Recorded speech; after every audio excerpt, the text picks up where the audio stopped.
Kumpiyansa si Pangulong Ferdinand R. Marcos Jr. na mapapanatili ng pamahalaan ang pagbebenta ng 20 pesos kada kilo ng bigas. Pinasisiguro rin ng Pangulo sa Agriculture Department ang patuloy na suporta sa mga magsasaka sa bansa. Ang buong detalye ihahatid ni Divina De La Torre.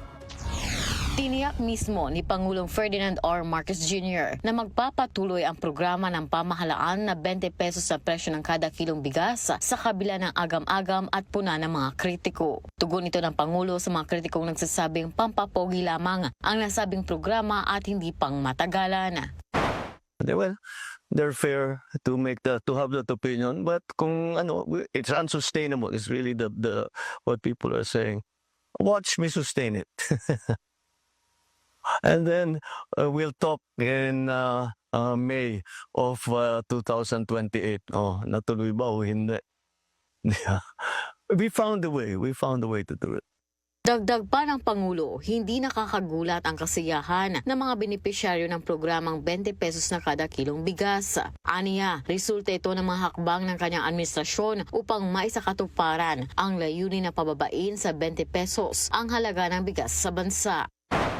Buti na lahat si Pangulong Bongbong na yung naasahan namin yung 20 pesos na bigas nga. Yung pa namin, naasahan namin na makabili kami 20 pesos. Malaking tulong to sa amin kaysa bibili ka ng komersyal. Ito, 20 pesos. Masarap. Okay rin naman kasi wala naman akong maano sa kanila kasi nga ito, mayroong mas murang bilihin kaysa doon sa hindi nakakaya ng ibang tao na hindi makabili ng mas mura. Napakamahal ang bilihin ngayon.